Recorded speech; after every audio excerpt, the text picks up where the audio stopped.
The King of Podcasts Radio Network proudly presents the Broadcasters Podcast, where we dive deep into the media industry headlines and dissect the digital disruption that diverges the masses into the new media counterculture and away from the media establishment. Here is the King of Podcasts. Hello, my name is King of Podcasts. Experienced radio broadcaster for 29 years, about to be 30 when it comes January of next year, January 2024. An experienced podcaster for 17 years, making it 18 come August 1st. With those credentials, I always wonder why there's all these podcasting conferences, Podfest, Podcast Movement, and also the Hot Pod Summit, which just happened in Brooklyn this past weekend. I have the website, kingofpodcasts.com. I have the social media under King of Podcasts across. I am branded. I have experience. I'm well-spoken. Been here for a long time.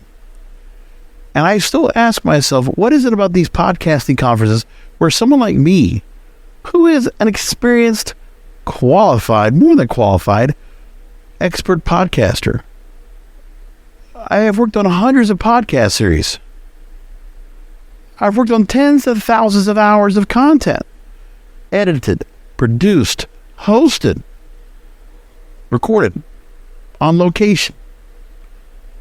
On location where? From New York City, Denver, Los Angeles, Chicago, Miami, of course. I've done it. San Francisco, Los Angeles, San Jose, California. I've done it. And why is it that I'm still here sitting in my man cave in this studio and I'm still doing these shows? And I mean, I put my website out there. I was giving them my email address. You have my phone number out there. Who has decided not to reach out to yours truly to go speak at one of these things or even invite me? How about a free pass so I go and I'll fly over there. I'll go check out the event.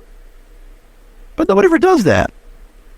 What is it about this podcasting industry of whom I'm the veteran here?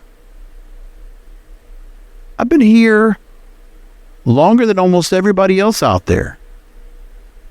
So that's why I call myself King of Podcasts. Because I've been around. But I always see this thing with podcasting and all the podcasting folks out there. And I've run numerous projects. And I've helped a lot of people with their podcasts. Okay, we've had some pretty significant people that I've helped to produce and harness their craft and bring on board. Trial lawyers, advertising executives to the moon, marketing executives. I mean, we've worked with some real people here. And I don't know what it is about me that makes it where, oh, okay, I guess I'm just kind of in the same spot. What it is about all these podcast companies, you know, the iHeartMedias of the world, what Spotify's doing, what YouTube's doing. I mean, those platforms might get some other bigger names, but like, what is it about the grassroots podcasters that people just going ahead and put by the wayside? We're always overlooked. And we are. Because of what? What the content I do? What, people don't like professional wrestling or me talking about the media? Have I called out anybody in podcasting necessarily? I've called out media, of course. Is that why I'm being held back? Is that why I'm being, not invited? I think I'm a pretty amicable guy. Pretty outgoing, straightforward, blunt. But for whatever reason, I don't make it a big point to ask why these said conferences don't want me to go. But it's always something about, well, no, there's got to be some cash grab. That's one thing. These conferences always have to be a cash grab, even with the media that go. Like, you just can't go there because of your creatives. No, because you have to go ahead and, you have to pay, no matter what distinction you are. Okay. So that's fine. You can do that. I mean, there's something about having more respect for the people that are big technology companies, or those that are in a higher status and Might have gone somewhere bigger before, I guess. I don't know. But there should be room for people like me. I'm not going to talk about this just for myself. I'm just saying I should. But for whatever reason, people don't look at, the grassroots podcasters that started from the beginning. They don't think about that. And that's fine. Listen, I mean, what? Do I need to be judged because of the size of my audience? Well, look, I don't necessarily pull my audience out there as something that's like, I'm not doing content that everybody else is doing. I'm not doing news. I'm not talking sports. I'm not talking politics. None of that.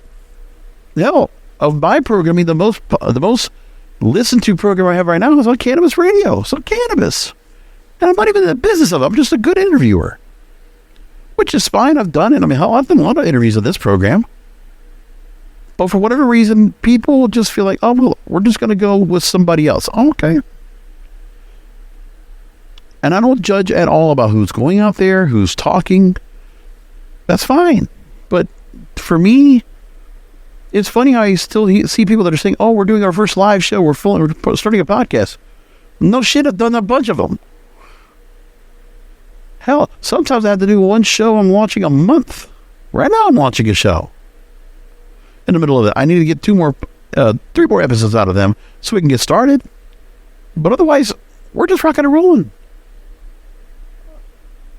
And by the way, I get the harder work because I'm not just working with people that are absolutely, radio ready, okay? I mean, comedians or entertainers, sure, they might have the way to go ahead and work themselves through and they can probably do really well with whatever they're given with, right?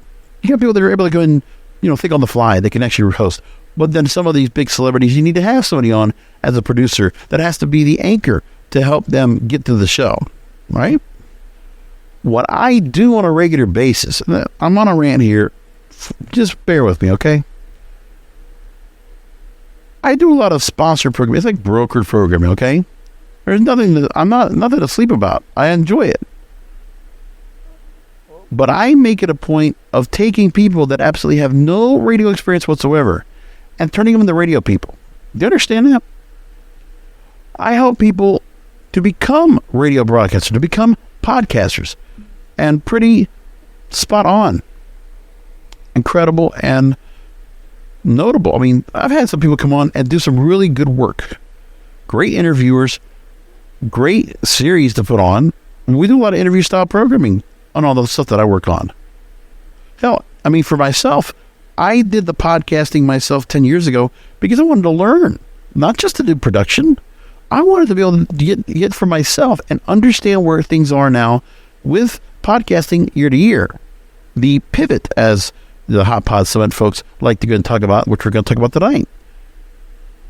Okay, but I've done that. I mean, we've been always constantly changing the programming here because the first part of the first 15 years of podcasting had to do with changing from what was a radio process on how we did things on the radio and how we added sound effects and other things going on. Basically take the Howard Stern, Tom Likas type of feel to it. All right? We all did that. A lot of music intertwined. We wanted to see what we could do with it. And, you treated it like a radio show. And you made the show so long. And then I learned more and more, no, podcasting needs to be more compact, more portable, easier to absorb. Because it's not supposed to be an audiobook. It's kind of like not even a chapter, the size of a chapter of an audiobook. It's a little bit less than that. Now, some people will do a show, and they'll do a 3-hour show with an interview with somebody, and then people will just go ahead and listen, come back to it. Remember, I had a time where we didn't even have RSS feeds yet. We just put it up on the website, and people could just go ahead and find a way to download it. That's what we were doing. We didn't even have that part. We were still live streaming. No, live streaming was part of the process. And then we would just go ahead and take the recordings and then repurpose them. Audio archiving. That's what I did. And I did a whole lot of lavish production on shows. One of the shows I really polished up and produced was Adult Friend Finder Radio, which unfortunately is no longer up anywhere, but I have copies of it. I did a good job of that show. And by the way, that was making something out of nothing. And again, having people that had never done radio before and turning them into radio hosts. Turning them into podcast hosts. And me understanding that this is radio. Podcasting is radio 2.0. I coined that phrase a while back. And for me, when I see people that are in this business that feel like, oh, well, because you're of a bigger stature, more clout than me, more money, more resources than me. Okay. Yeah, you guys get to go ahead and be a little more, out there. Okay, good. Good for you. You get to, have these little get-togethers. And for a while, I just didn't mind getting snubbed. And that's okay. And I still probably don't worry about that too much. I just happen to see this and I'm just like, I'm miffed. But, it's par for the course. I'm always used to not getting recognized or being brought on board. And so I can talk about Hot Pod Summit and podcast movement and Podfest. By the way, and I know the people from Podcast Movement. I've met a couple of people from Podcast Movement and Podfest. Hell, one of the guys I had on was from Podcast Movement, Jared Easley. Remember? I had him on. And I don't know, man. I don't know. Hell, these people don't even come on. Like, I wouldn't even have them on to go and talk about their events if they want to. Never hear about that at all. There's just this club, I guess, that I'm just not a part of. Maybe I don't have the invite. Maybe I don't have the clout. Maybe I'm just not a member. I don't know. I don't know what it means to be for me to be a part of that, but some people just don't want to be a part of that. They don't want me to be involved. I don't know. But I'm here. I do my shows. I'm one of those different people podcasting because I do it every week. I do the wrestling program, the media program, and the Depraved, the Debaucherous on a regular basis. Even when I'm sick. On the holidays, I don't miss. I'm here. I'm dedicated. I'm a radio broadcaster. And I treat this like radio. This is important to me. Aside from what I work for my full time, that pays, the bills, but nothing else does. I don't make that much on ad revenue on this program. I've tried to do sponsors and I don't do it. And people know I'm not here for a cash cow. I just don't do it. I'm actually here, and I would love to be a conduit for people to go ahead and learn how to be better podcasters. Not just to put out a show, just to put out a show. I'd love to be able to do that. But people don't reach out. I don't know. It's disheartening. Anyway, I'm not going to go ahead and linger on this any further. It's what these conferences and these groups are going to go ahead and do, and that's fine. The fact that I'm kind of an outcast and isolated from all this, I guess I feel good about it. But I've always been like that kind of guy because of the fact that I work hard to this craft because of the love of radio, which is different than all these other podcasters out there. They're all looking to go and try to make a buck. Me, it's the love of radio. It's my connection. Something I always wanted to do. Some way, shape, or form. If it wasn't going to be on radio, this is nice to be able to do this. Because I was one of those kids growing up that carried my own air checks, right? I would actually play songs that I had recorded or I had put on CD or whatever. Found contraptions so I could go. And even in this room when I first got here, I would do that. Would create commercials. I would talk off records. I did all that for the love of radio. Knowing this is a cruel mistress. To quote Mike O'Mara, it is a cruel mistress. Because this is not a position where you make a whole lot of money. Podcasting, they're trying to make it so it can be that way. Fine. But there's not a lot of people that can go like me, where I'm so embedded in this, working on making other people better to do this all the time. Bringing people with no experience into having experience. Teaching whatever I can to get them to where they're at a point where they feel so comfortable with themselves. I'm so good at my job that I've actually scripted people. When people couldn't even do the show on their own because they couldn't trust themselves, they couldn't feel comfortable talking, I would remember writing out the questions, basically scripting them word for word. And it would be amazing the people that they got to go and interview, and I would go ahead and set them up to do the interviews. I did a damn good job of it. But hey, we'll talk about what the advertise at this Hot Pod Summit, what they were talking about, because a couple of things did come out of it, some highlights. I don't even know what actually happened last week until I found out about it, but hey, we'll talk about it. There's some things that were notable. Would have been nice to be there to ask about it, but hey, that's what these people do, right? It's been like that for a long time. There's people in the market that say, oh, well, I want to go ahead and show people how to get the right microphone, how to get recordings, how to host it, how to do this and that. Yeah, sure. People can have their little affiliate marketing programs. They can do all their things where they can do a plan. They can do some kind of a paid course. Sure, you can do that. I've done a lot of my work where I'm just offering help. Now, I do a lot of consulting work, but I don't get paid a dime for it because I've done it. Oh, well. I'm going to leave that there. I'm not even going to worry more about it, but I took 15 minutes to go ahead and rant. It's my program. I could do it, so I did it. Now let's talk about the show that I didn't go to. Hot Pod Summit. A number of things came out of it, and there's a number of people that came out and talked. At the White Hotel in Brooklyn, New York. And The Verge actually went there, and they were giving their some kudos to the people that were involved in helping them with the events and what they were doing over there. So let's see what they have now. One part is Conal Byrne, who is now the CEO of he's been the CEO of iHeartMedia's digital audio group, handles the podcasting division, has been talking. And a couple things that happened. YouTube announcing podcasts are coming to YouTube Music. And Kai Chuk, head of podcasting at YouTube, and Steve McClendon, Google's product lead for podcasting, said that podcasts will soon be available on YouTube Music in both the free and paid versions. A major departure from YouTube's video-first approach to podcasting so far. And because people realize that, a lot of YouTube content is podcast-worthy, right? To the point I've had my content up there since 2017. I've been putting my content up there. Whatever I podcast, I push up. A lot of these podcast hosts do a great job of actually making it easy for you to convert and put it up.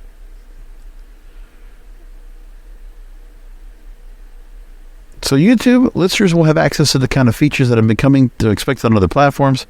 Background listening, download, speed control, ability to switch between video and audio.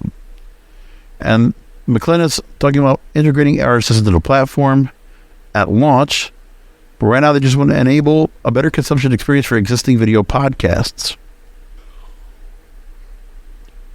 The next thing is that audiobooks may change. And it's funny, I've been still very much adamant. I'll listen to audiobooks and I still order them. I still get my Audible subscription, the silver anyway. I don't buy the gold.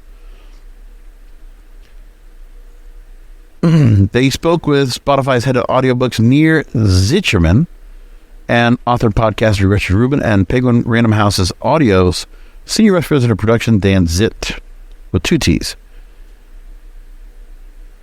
And so the audiobooks model has been pretty steady for a while now.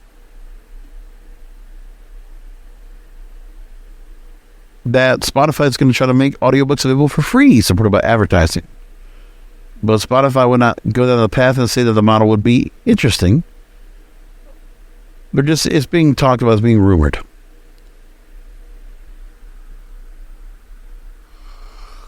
They talk about the narrative. Can narrative podcasts make money? And so they talk about the pricing of doing a premium narrative podcast made these days, when studios can offer chat shows that are cheap to make with potentially high returns. And so they talked to Kate Osborne, Executive Vice President of Development at Kaleidoscope, talking about it takes the floor to make truly good narrative, engaging content is $250,000. Wow, that's a lot of money. I could do a lot with that. And she wrote, or she said, I'd rather make less than make it for other resources that we need. If the story requires travel or lengthy investigations, we will push the price tag up even higher. Conal Byrne, he did put a lot of things out about training exclusivity for broad reach. iHeart getting a strategy to get as wide an audience as possible, letting places like Spotify and Audible make plays for exclusive content. He says, I choke my audience if I choose to pull my RSS feed out of a distribution app because people who go there and expect it there won't see it anymore. It's why we widely distribute. Otherwise, I'd be sitting up here saying we're working really hard to get everybody on the iHeartRadio app. The businesses and economics of podcasting today will still sit with the creator and the publisher because you own the pipe that you distribute your shows through. I haven't found a good business model that proves it differently, so I think it behooves all of us to plug that pipe into many distribution points as possible. Okay. They wish they could corner the market, but they're late on that.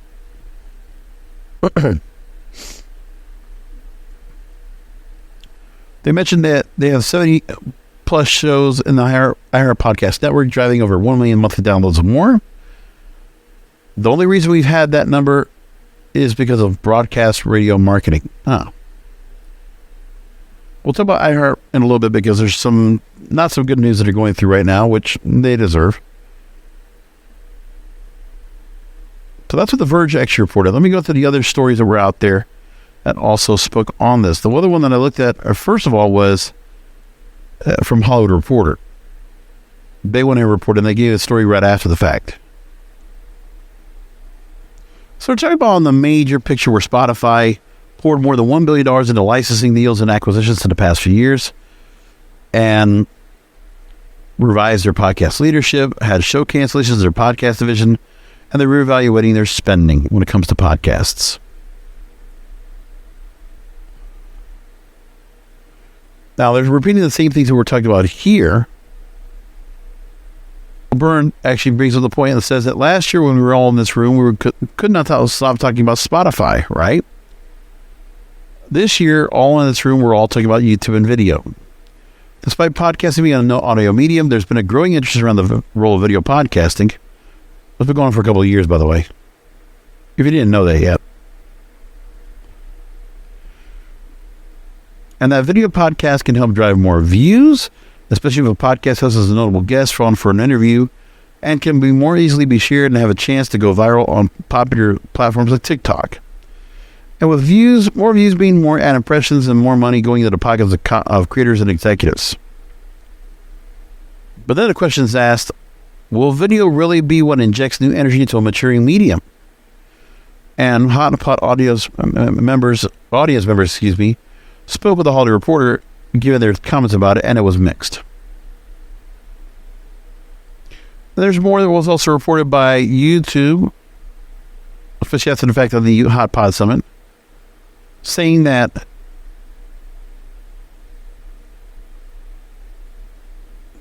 the content creators on YouTube, more than 2 million of them, earn the money equivalent to a full-time job across multiple countries.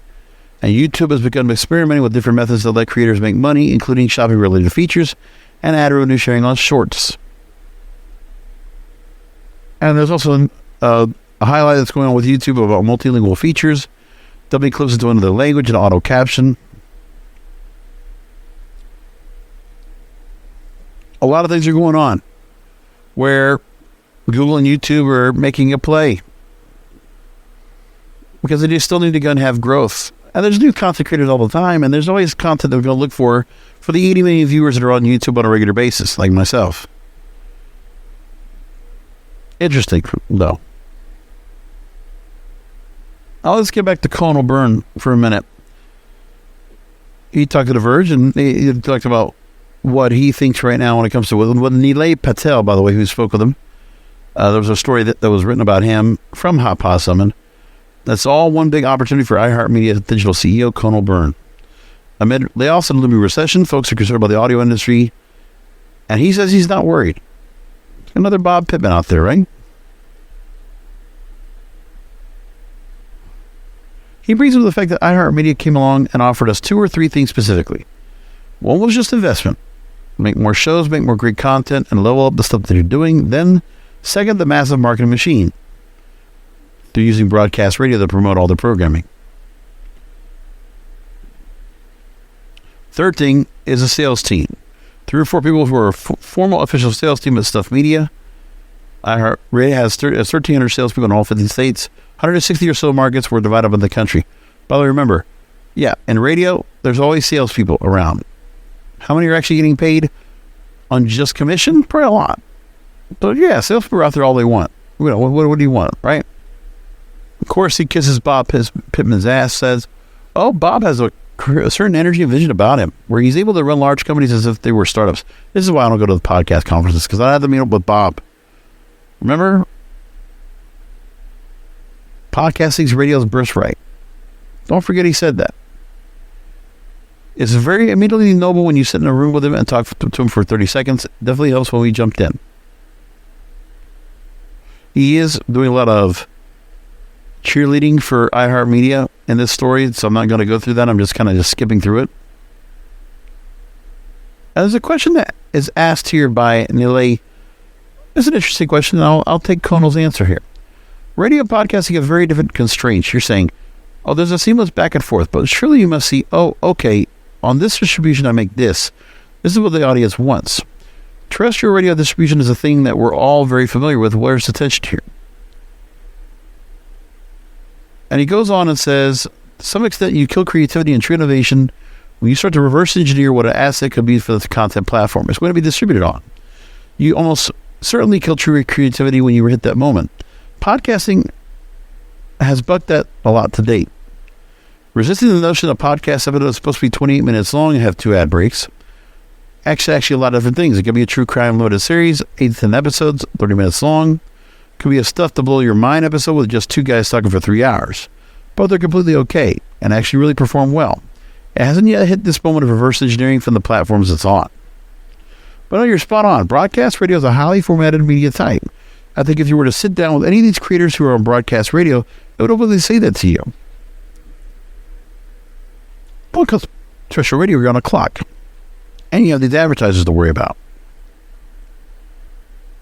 Question, is radio the upsell on podcasting for you? That's what it sounds like. And Conal says, it often is. When you walk into a holdco in New York and you'll say, I know we're going to talk about podcasting today. By the way, if you love digital audio, we all do. And that goes into the pitch. And then they make a point about how there's some Apple chaos in the mix. Google, Facebook, Amazon secretly having a gigantic advertising operation are all hurting. And is the feeling of the pinch of the ad downturn? Are they feeling it? And Conal says, no, we're growing. The long answer is we're in an all-out economy. We're all watching metrics daily, inflation rates, interest rates, unemployment rates, the Ukrainian war. We need certain things to calm down, other things to end. I think marketers in this moment are actually not turning down on advertising as much as you'd expect. I think it's because some of the folks who are in the power of marketing companies were also in power 10 years ago when the last major downturn happened.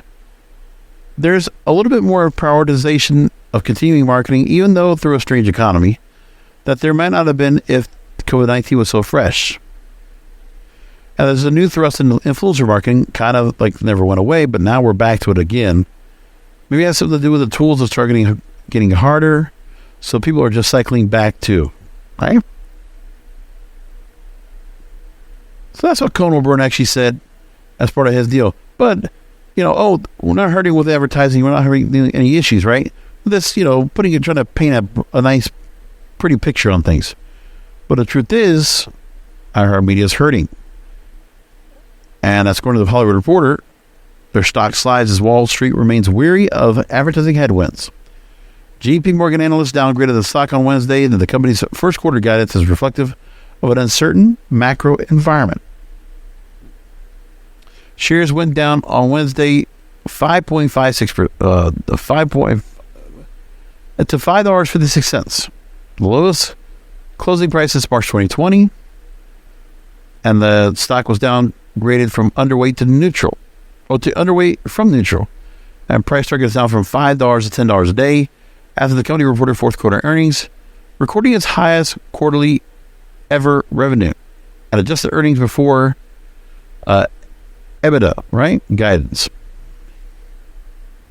And a lowered guidance shows a continuance of the uncertain macro environment, difficult comps, and a softer brand and national advertising. So JP Morgan pleased that the headwinds will persist throughout 2023 and lower revenues weighing on the company's margins due to their high operating leverage. They still have $5.4 million in debt. By the way, that's the amount they had when they got out of bankruptcy in 2018. So this private equity firm that owns iHeartMedia, they still hold all this controlling debt, $5.4 billion. Remember, they got into it with $20 billion. And they were able to go and do things with bankruptcy to bring that debt down. Doesn't make a difference, folks. Then there's a lot of analysts that are talking about that podcasting will show growth in 2023 despite the challenging backdrop. They're channeling 11% plus year over year. So they're hurting. There are no plans to see what they're going to be doing with this overall. That's not good for them. Okay. Anyway, I'm going to leave it there. There's other stories I can bring up right now, but I'm going to just hold it off, and I need some stuff to go and bring up for next week, most likely. I'll bring up one more story real quick. Insider Radio reports about how more stations are flipping to contemporary Christian, Spanish, and classic rock. That was the radio portion of changes that were happening too. These are not formats that are very overly popular.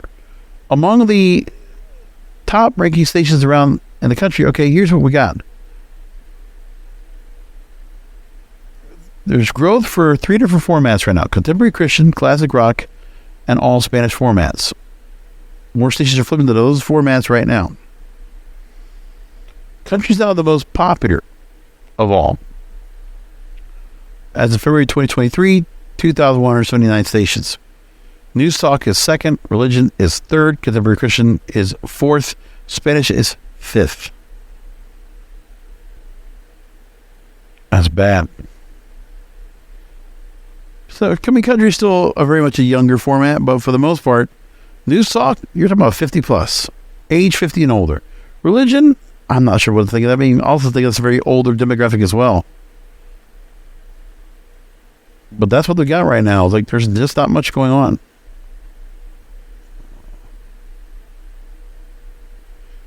I'll take one more story to wrap things up. Insider Radio reports on this. Hubbard Broadcasting, they're offering a test case and using first-party data to boost listening. So a trio of Hubbard stations took part in creating strategies aimed at increasing online listening. So they took part in National Association of Broadcasters' first-party data direct-to-consumer accelerator report. Hubbard has a robust history of collecting key user info via websites, live players, and mobile apps. 8 years worth of listening sessions, history, and time spent associated with individual user accounts, all with an email address attached to them. Now, they did a lot of things with the different numbers and what they got over the 3.5 years. They also conducted a series of secret contests targeting registered users. So one contest they had targeted a group of 325 individuals identified as previous heavy streamers who dropped off in the most recent quarter. Listeners will be emailed for 1 week with the contest. And there was a 104% increase in streaming minutes by the targeted group, 32% decrease in the 2 weeks prior to the contest. Without the contest being announced, by the way.